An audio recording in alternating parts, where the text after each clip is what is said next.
Today, the head teacher found a love letter in my desk. To punish me, she actually called my parents directly and asked my mom to read it out loud in public. I was almost crazy with anxiety because the person I confessed to in the love letter was none other than the head teacher, Sophia. I tried desperately to stop all this, but my dad, standing beside me, thought it was embarrassing and firmly pressed my shoulders. My mom, standing on the podium, was so ashamed that she was trembling all over. Let's start.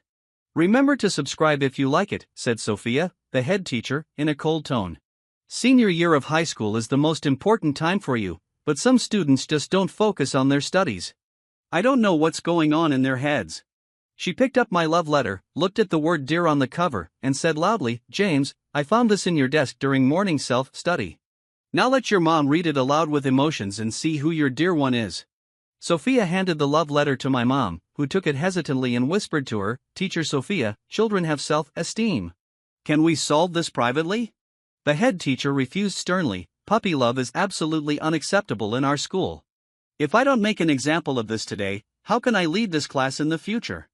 My mom explained, my son just wrote a love letter and didn't even send it out. Maybe he wanted to confess after graduation.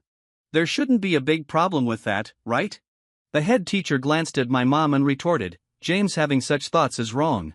If the parents are not willing to read it today, then take the child home to reflect for a week. My mom fell silent immediately. My dad couldn't help but say, Teacher Sophia, we'll read it. Missing a week of classes in senior year will make my son fall far behind. The head teacher nodded, okay, remember to read it loudly so that all the classmates can hear clearly who his dear one is. My mom had no choice but to open the love letter and start reading. I still remember your gentle appearance. Your hair fell on your shoulders in the sunset, and there was a faint lavender scent. I don't know why you wear glasses now, tie up your ponytail, and are always cold to people all day long. All the classmates in the class looked at me in surprise. The head teacher pushed her glasses, flicked her ponytail, and sneered, it seems that the girl you like is quite self-aware. She knows that senior year is important and knows how to hide her beauty and focus on the right things. But your mind is full of dirty things. I stared at Sophia, the class teacher, who couldn't take my eyes off.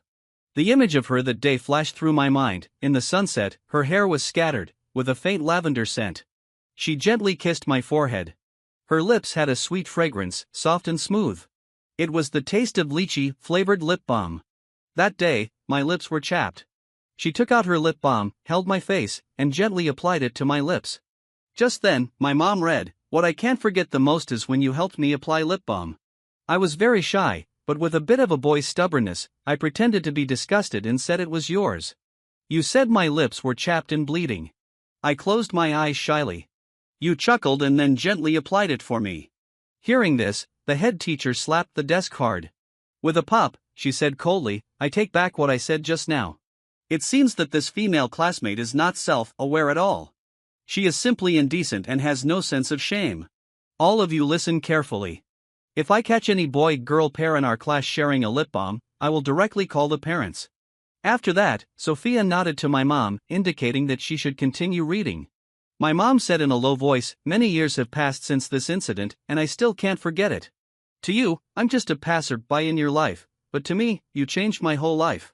I heard that you have excellent academic performance and will surely be admitted to a key school in the future. I'm different. Everyone says I only skip classes, have poor grades, and will surely be good for nothing in the future. You are like a noble young lady in ancient times, while I'm just a humble poor farmer. The head teacher couldn't help laughing when she heard this. Here it comes, the adolescent boy's euphemistic writing. Girls in the class, listen carefully from now on. Boys love to say these sentimental and disgusting sentences. They belittle themselves and praise the girls highly, and then use a retreat as an advanced strategy, trying to get the girls' sympathy. All the girls in the class nodded seriously and began to listen attentively. My mom was so angry that she was trembling all over. She continued to read, in order to follow your footsteps, I never skipped classes again. I got up at 2 o'clock every day to cook and make medicine for my mom. The head teacher felt something was wrong and interrupted my mom. Wait a minute, what cooking and making medicine? My mom wiped her tears and said softly, Teacher Sophia, I was ill when James was a child and lay in bed for a year. His dad had to earn money to support the family, so James had to skip classes every day and come back early to cook and make medicine for me. That's why his academic performance was so poor. Later, he suddenly decided to study hard and got up very early every day to do housework, all to take care of me. The head teacher let out an "oh" in embarrassment, nervously rubbed the chalk, and said, "Continue reading." I didn't expect that James is such an infatuated person. He fell in love with her since he was a child, right? My mom continued reading. I know it's hard to like you because you are going far and high. I studied twice as hard just to meet you and hoped to be admitted to the provincial key high school like you. But the result was that The head teacher immediately interrupted. The result was that you didn't get in. Our school is not a provincial key high school. The result is that because you were full of thoughts about love, you didn't get into the provincial key high school. Classmates, this is a bloody lesson. The girl James likes can get into a provincial key school, but he missed the girl he liked. What does this mean? It means that if you don't study hard, you will even miss love. My mom said in a low voice, "Teacher Sophia, the next sentence my son wrote is that the result was that I didn't get in, but I met you here." The head teacher's face turned a bit ugly, and she said, "It seems that girl didn't focus on her studies either. Indeed, such an indecent and shameless girl can't be good at studying. Continue reading." Looking at the head teacher's somewhat embarrassed expression, I thought, I know she was admitted back then. I thought I couldn't follow Sophia's footsteps, but unexpectedly, when I came here, she became my head teacher. Fate arranged for us to meet again. My mom continued reading. When you met me, you just smiled and nodded at me. I think you must not remember the little boy who was crying on the ground back then. Suddenly, the head teacher exclaimed exaggeratedly, "Oh my God, a crying little boy. I'm so embarrassed that I'm getting goosebumps all over. This euphemistic writing really amuses me. Why are you so fond of crying? What happened? Did the sky fall or the earth cave in? Why are you so fragile? It's really hilarious." The girls in the class also nodded in agreement, and some girls couldn't help scratching their arms as if they really had goosebumps. The head teacher sneered at me. "Do you feel so embarrassed that you want to cry now, that crying little boy?" Looking at her making faces, I just thought she was so cute. Help, why is every move of hers so sweet and lovely? I really can't resist it. If my embarrassment can bring some fun to Sophia from her busy work, then I'm willing. My mom continued reading. That year, that day, my mom had an operation. The doctor said she had a 50% chance of not waking up. I was so afraid that I would lose my mom in the future. I cried so helplessly. The head teacher was speechless and interrupted. "Wait a minute." She looked at me embarrassedly and asked, "You cried because of this?" I nodded. The head teacher froze. The next second, Sophia turned around and bowed seriously to my mom, saying, "I sincerely apologize. I didn't know you cried because of this. I sincerely say sorry to you."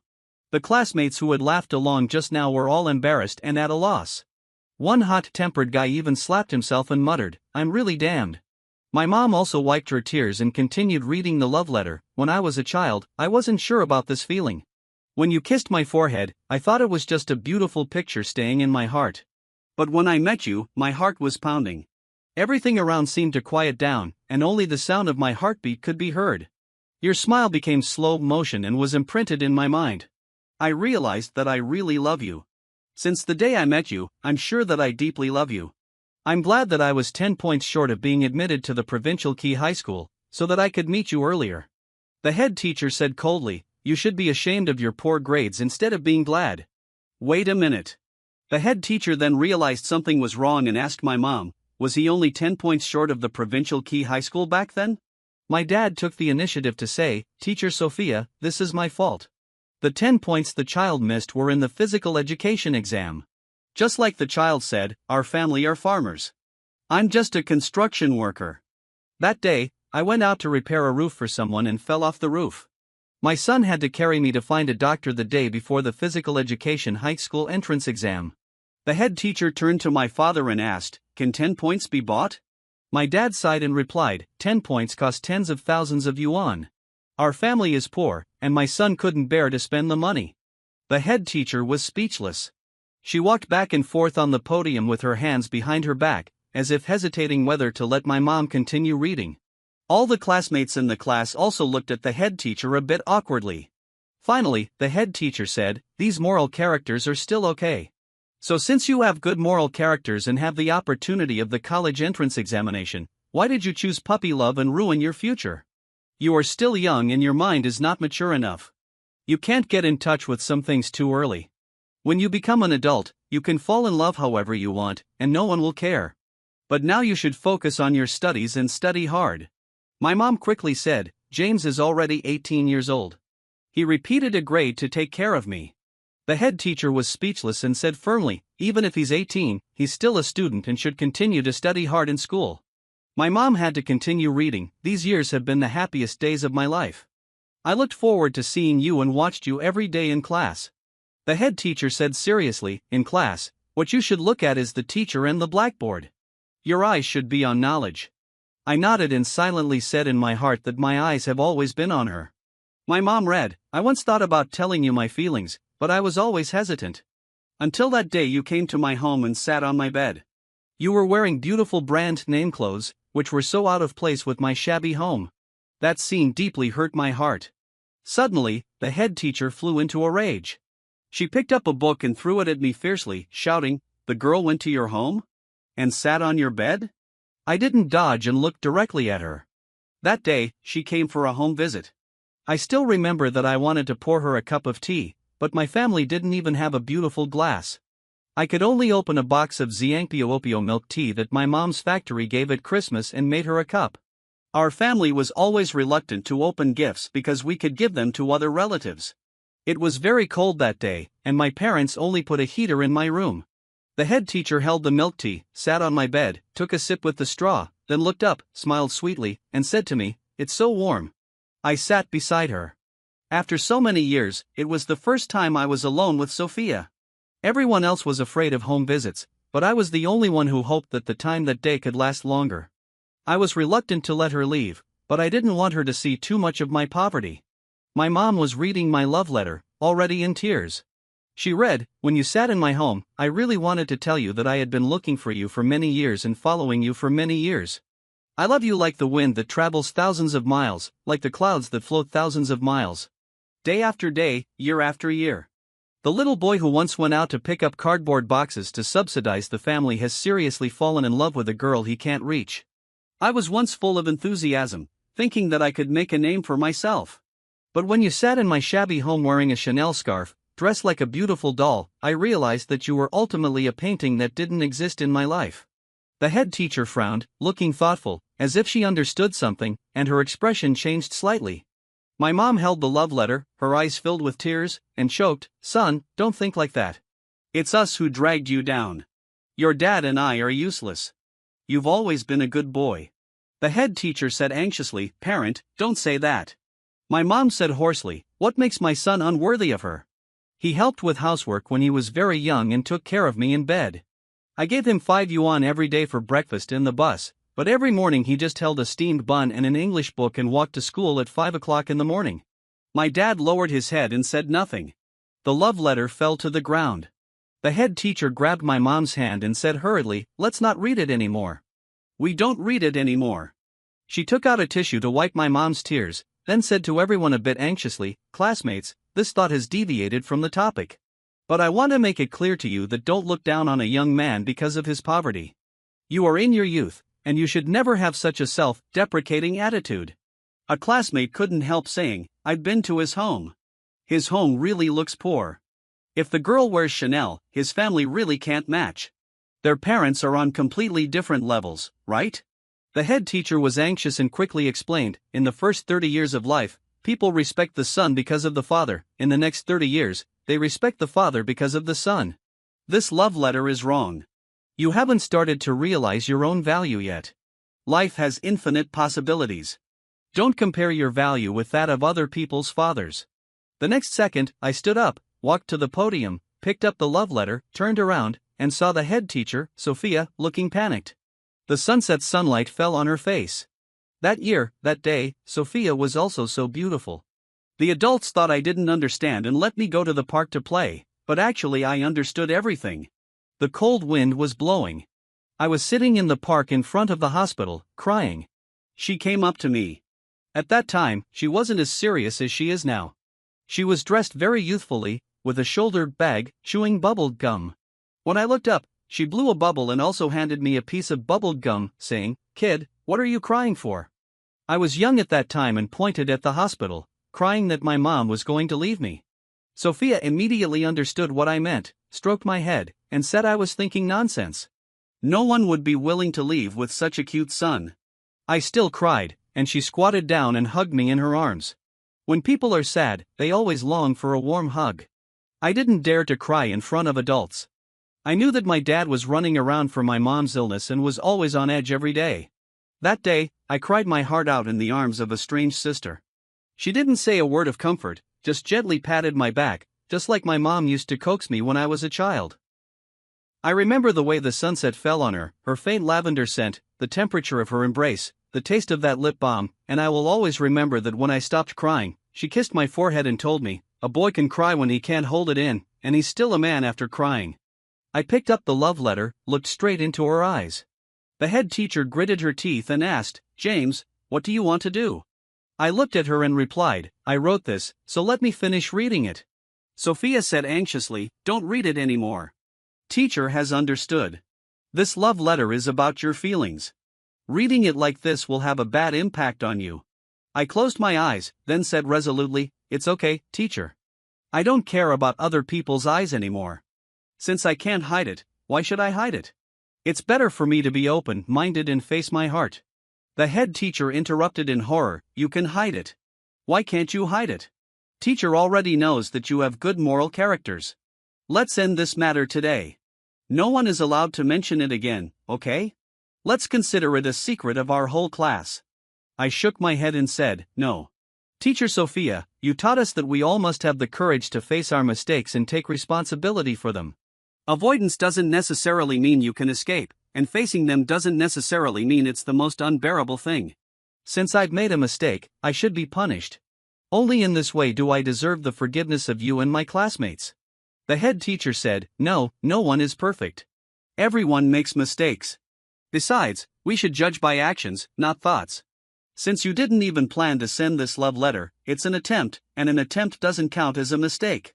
As long as you don't send this love letter, the teacher won't blame you." I shook my head again and said, "If I don't read it now, I won't have another chance later." The next second, I directly continued reading, "When you see this love letter, I've already packed my bags and left. Please allow me to say goodbye to you willfully. I won't be able to spend the last half year with you." The head teacher was about to stop me from reading, but when she heard this, she interrupted me with a puzzled look. "What do you mean? What do you mean by left? Aren't you going to study in the second half of the year?" I didn't answer her question and continued reading the love letter. "I'm sorry that I can't enter the university campus. I long to experience youth like others, but I can't afford to waste the precious 4 years. Especially 4 years later, when you're 28, those suitors around you will probably have become pillars of society, while I'll just be a green hand guy." The head teacher was speechless. The whole class was deathly silent, and everyone stared at me blankly. My mom stopped crying and looked at me in confusion, asking, "The girl you mentioned, she's 24 years old this year, 6 years older than you?" I replied, "Yeah." My mom then asked, "Isn't she in this school?" I replied, "Yeah." The head teacher quickly interjected, "Maybe she's a repeat student. This kid has repeated 6 grades. It's really improper. After you go back this time, I'll find out clearly and tell you who she is right away." My dad asked, "Teacher Sophia, how old are you this year?" The head teacher stammered, well, that." I walked over, stared straight into the head teacher's eyes, and said, "Teacher Sophia, don't you understand yet? The person I deeply love is you." Sophia was already a bit dizzy and almost fell. She quickly held onto the podium behind her. I put down the love letter, looked at her with a smile, and said, 2 years ago, you happily and blissfully told us that this was your first time being a head teacher, and you would do your best to lead us well. 10 years ago, I also happily and blissfully told myself that this was the first time someone hugged me, making me feel a temperature I'll never forget in my life. You may not remember the tenderness you casually showed back then, but I'm that silly, infatuated guy. Fate arranged for us to meet, and it also made me see the distance between us clearly. I originally planned to spend this semester, cherishing every day as if it were the last day we spent together. But now, it's better to draw a perfect end to this." The head teacher swallowed hard and stared at me blankly. I helped my mom up, bowed deeply to the head teacher, and said, "I won't cause you any trouble, and the Education Bureau won't talk to you either. Because the moment you found my love letter, I had already submitted my withdrawal application to the principal's office. I smiled softly and said, "Goodbye, dear teacher Sophia." The window wasn't closed, and a gentle breeze blew into the classroom, flipping the pages of the books and stirring her hair. She panicked, reached out her hand to smooth her hair, and took the love letter from me in a daze. Everyone in the class stared at us in shock. At this moment, everyone was so quiet that not a single word of discussion could be heard. She flipped through the love letter and saw the 3 characters Sophia written on it. Finally, her cheeks turned bright red. In the past, when there was a confession situation, the classmates in the class loved to make noise. But today, facing this scene, no one made a sound. I took my mom's hand and walked out. When the head teacher saw this, she got anxious, rushed up, and grabbed my hand. We came to the corridor. As soon as we left the classroom, a burst of heated discussion immediately erupted in the class. The windows were opened one after another, and many classmates couldn't help but peek at us. I looked back at Sophia. She lowered her head and held my hand tightly. Still, no one dared to make noise, but some people secretly violated the school rules and took out their phones to take pictures of us. I said softly, "Teacher Sophia, this isn't very good."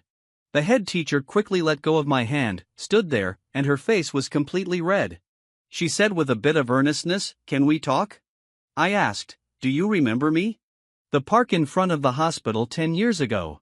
Sophia looked at my face and finally said in a low voice, "I remember, but I didn't expect you to still remember." More and more people gathered in the corridor to watch. Perhaps fearing the eyes of the crowd, the head teacher asked me, "Can we find a place where no one is around and talk things through?"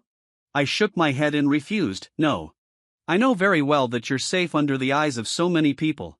If we talk privately, rumors will spread everywhere, and the principal will surely make it impossible for you to continue working. I long to be alone with you, but I can't harm you." Sophia's eyes were slightly moist. Under the eyes of everyone, she finally took off the serious look she usually had and became the girl she used to be. She asked, "Have you really been looking for me all this time?" I responded with an hmm. She stubbornly raised her head and asked me, "So you really won't study anymore? You've always said you wanted to strive, but not even going to college, do you deserve these 10 years? I said, "Striving isn't limited to the campus. People strive for different goals throughout their lives. When I devote my whole life to loving and engaging in an industry, that's also proof of my efforts, isn't it?"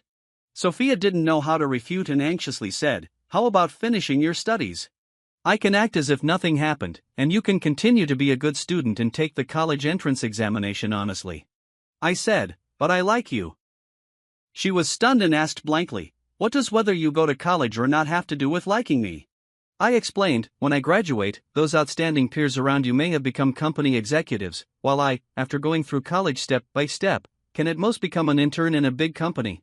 So I have my own plans." Sophia couldn't help but say, "You're crazy. What kind of dignity are you competing for with a group of people older than you?" I said, "I've been crazy since the day I fell in love with you." Sophia said with a sobbing voice, "But I thought you'd say something like asking me to wait for you for 4 years. I asked in confusion, "Why should I be so selfish as to ask you to wait for me and waste your wonderful youth? Moreover, even if you agreed, maybe it would just be a delaying tactic, right?" Sophia got anxious.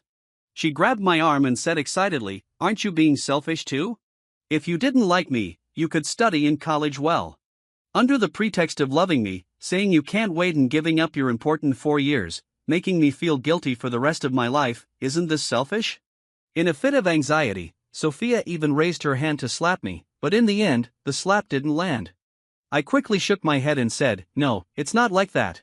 Please don't think that way. I didn't change my choice because of you, but for you. One is the reason, and the other is the purpose. You didn't ask me to change. This is my own decision. It's like the difference between someone being forced and threatened to commit a crime and me committing a crime for a friend. The causal relationships are completely different. You shouldn't feel guilty about this. It's all my own choice." Sophia wiped away her tears and cried, "You've already handed in the love letter. Don't you want an answer? I can answer you right now. As long as you're willing to finish the college entrance examination, I'll be your girlfriend." Before she could finish speaking, I reached out my hands and hugged her. Sophia was stunned. I held her tightly, just like that time 10 years ago, with the same temperature and the same lavender scent. However, I was no longer that little boy. I whispered in her ear, "No, I prepared this love letter not to get your response, so I never planned to hand it in. Because I know what a teacher-student relationship means, and I also know what you might lose because of it. I paused and then continued, I'm an adult now and will take responsibility for my actions. This isn't a decision made on impulse but a result of weighing the pros and cons. Going to college is one path in life, but it's not a necessary one. From a macroscopic perspective, people who have gone to college do have more and broader paths, but for my personal special situation, it may not be the case.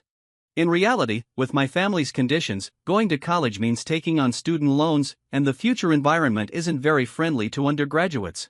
There are so many graduates every year, and the employment pressure is likely to increase year by year.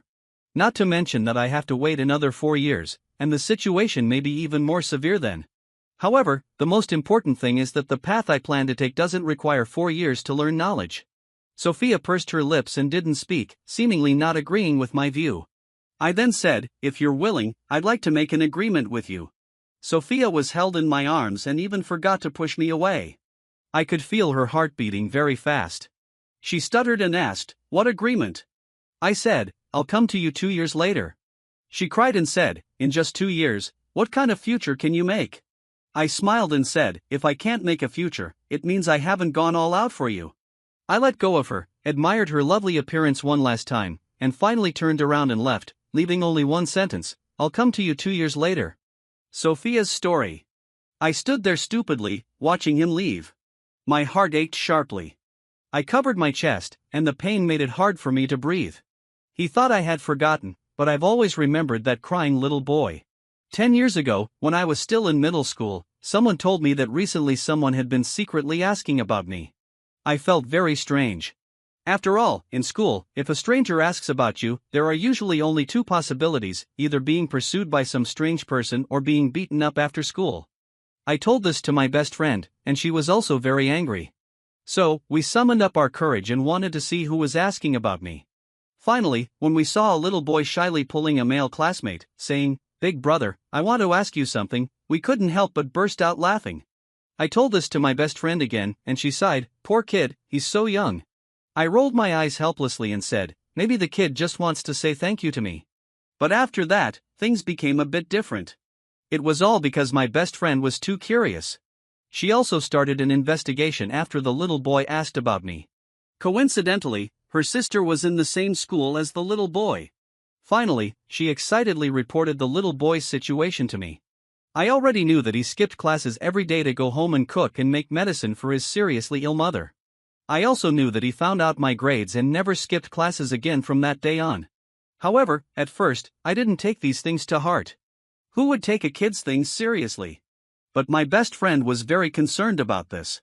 She always excitedly told me that the little boy had improved his grades by hundreds of places, was among the top 10 in the school in the exam, and that he was determined to get into the high school I had attended. I didn't find it annoying. After all, I like to see people working hard and making progress. At first, I just listened to it as gossip, even though I was the heroine of the story.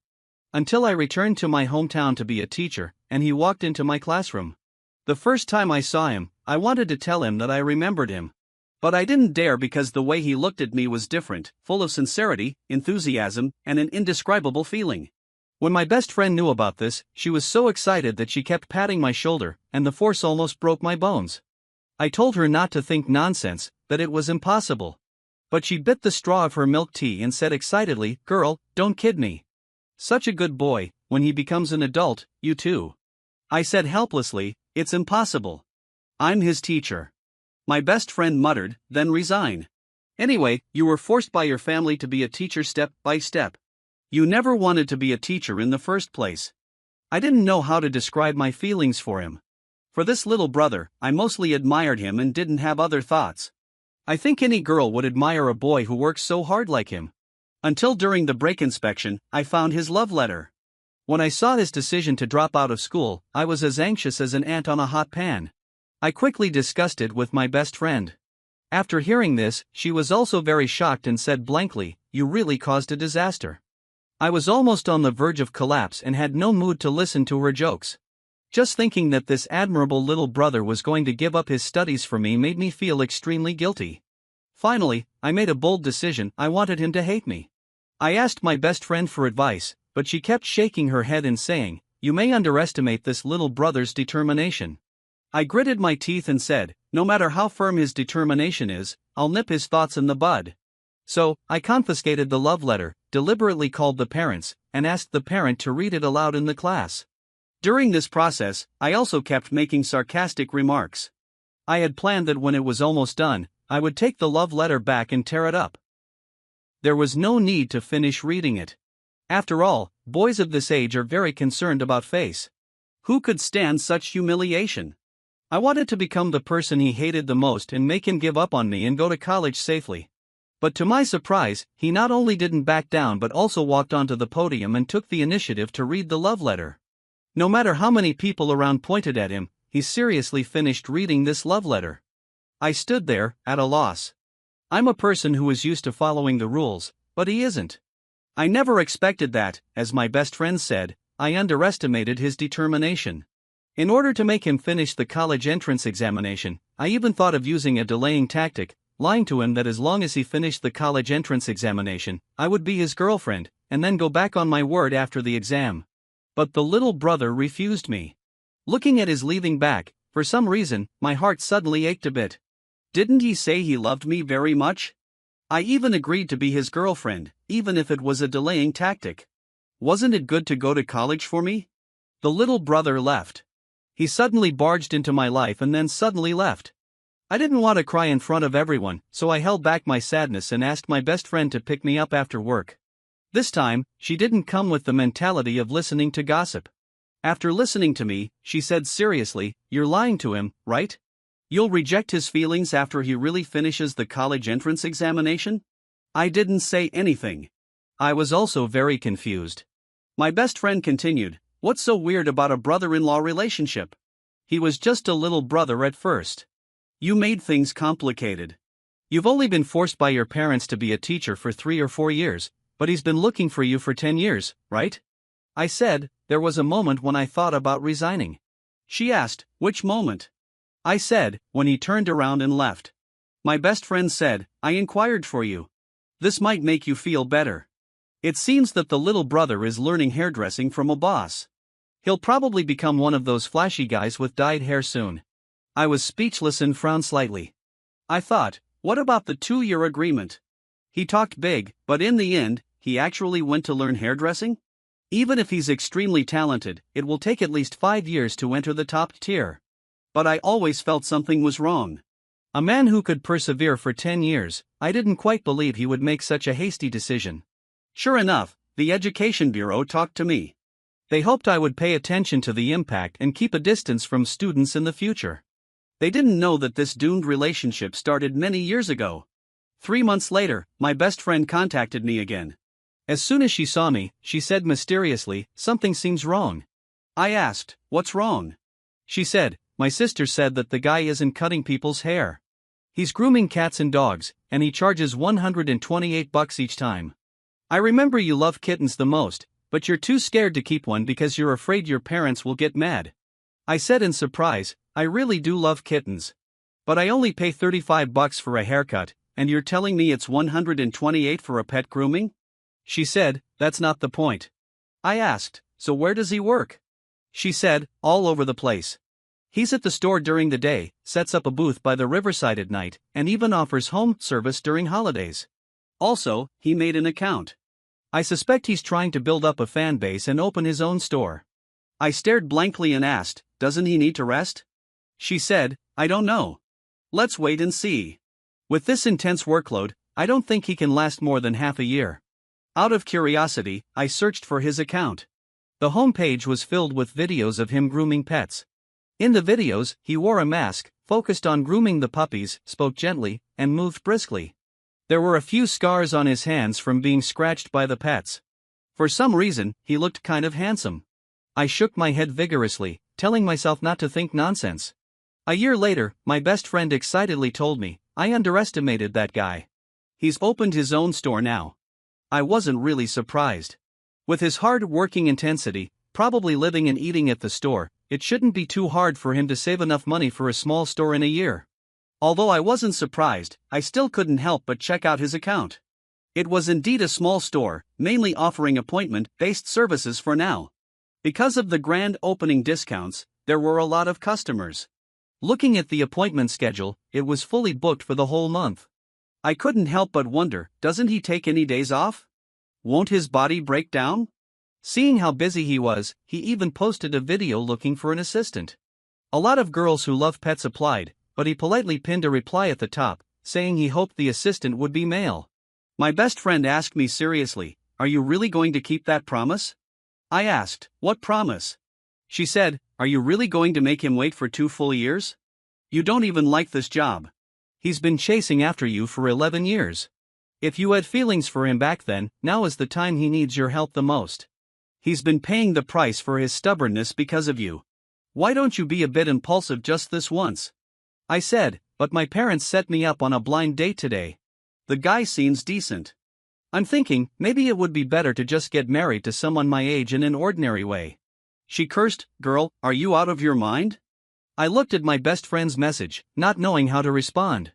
It's easy to say be impulsive once, but if I really did, we'd have to face public scrutiny for the rest of our lives. In the end, I decided to go on the blind date. The guy's conditions were really good. I put on some makeup carefully. Considering the blind date guy's income, I picked a dress with a little trick, creating a look that was 70% innocent and 30% alluring. After I finished my makeup, seeing that I didn't reply, my best friend couldn't help but send me a voice message, scolding, "Can't you be brave just once? Go do the job you really love and face the person who truly likes you." I ignored her and rushed out. I thought to myself, how can I be brave? The blind date guy has an annual income of $500,000. The guy's store is only booming because of the opening discounts. Who knows if it'll stay popular? The blind date guy's parents are both in the government-affiliated institutions, while the guy has to work 14 hours a day just to open his own store. The gap is too big. If I follow the normal path, I can have a good life, a great husband, good family conditions on both sides, and a decent job. But I don't know why. Driving my Wuling Hongguang Mini EV, I ended up heading towards the pet grooming store. The blind date guy sent me a message, asking where we should meet tonight. I replied with a sorry. I parked the car on the street outside the grooming store. It got dark, and I watched the guy busy in the store. From 6 to 8, from 8 to 10, and until 12 at night, the customers in the store finally left. He sat on the chair, exhausted, rubbing his shoulders. He was no longer as childish as before. He learned to put on hair wax, wore French-style work clothes, and with a mask on, he somehow had a charming and somewhat roguish look. I don't know why I sat in the car for so long. I'm usually a very rule-following person and have never done anything so impulsive. Maybe I should leave, I thought. He might have already regretted it. Just then, he took off his mask. Because of the cold and dry weather, he took out a lychee-flavored lip balm from his pocket. Looking at the familiar packaging and brand, for some reason, I got out of the car in a daze and pushed open the store door. The bell rang, and he quickly turned around and said, "Welcome." He was stunned, staring blankly at me, with the lip balm frozen by the side of his mouth. It's been 11 years. He's been the one taking the initiative to get closer all these years. I could have just waited, doing nothing, and see how his financial situation would be after he worked hard for another year. This was clearly the best choice for me. But in my mind, my best friend's words kept echoing, now is the year he needs help the most. I looked at the cat hair on the ground, feeling a bit awkward. I didn't dare to meet his eyes and said in a low voice, "I don't really like being a teacher. I saw you're hiring, and I wanted to ask about the salary." He put away the lip balm, stood up, and walked towards me. Only then did I notice that he was a bit taller than me. Maybe because of our previous relationship, I never paid attention to the height difference before. He said, "The turnover." I asked in confusion, "I'm asking about my salary." He looked into my eyes and said word by word, "Yeah, it's the turnover." I was a bit confused. At this moment, he pulled down the rolling door of the store. I stammered, "I just thought that if I really show up after you become successful in 2 years, would it make me seem like a snob? Don't get me wrong. I'm not saying I care about you that much. I'm just worried about my reputation." Suddenly, he cupped my face. I was startled, looking into his serious eyes, and panicked, thinking, is he going to kiss me? I got nervous immediately. But he just raised his hand and gently applied the lip balm to my lips, saying, "Your lips are chapped." The atmosphere suddenly became a bit awkward, and neither of us knew what to say. Finally, I said softly, that Chanel scarf was a fake, you dummy. After hearing my answer, he suddenly reached out his hand, trying to hold mine. I quickly stepped aside and said, no. His hand froze in mid-air, looking a bit at a loss. I stammered and explained, you can hold my hand after I finish the resignation process. He replied, okay. I've waited for 11 years. A few more days won't matter. I let out an and then said, I need you to promise me one more thing. He asked, what is it? I said, I don't want you to make hasty decisions because of me. No more night-time business from now on. I'll help you with your studies, and you must take the college entrance examination. If you give up the college entrance examination because of me, I'll never be at peace in my life. He hesitated for a moment, and finally smiled, okay. I thought to myself, my parents are probably going to scold me when I get home tonight. From then on, I helped the guy manage the store during the day and tutored him at night. Sometimes, my mom would scold me, which she had never done before. 3 years later, the guy and I made the store thrive. To save money, we held our wedding and his Zhejiang University entrance celebration banquet on the same day. In the hotel's dressing room, I was in my wedding dress, and he was in a suit. I told him, when you go to college, study management knowledge well. Our store is already quite well known now. When you graduate, it'll be up to you to turn it into a chain brand. He nodded and replied, I added, my mom doesn't scold me anymore. She even praises you for being promising and tells everyone that her son-in-law got into Zhejiang University. He still just said, I couldn't help but ask, why do you keep saying What are you thinking? He said, I want to call you wife. I smiled and replied, call me then. I'm already your wife.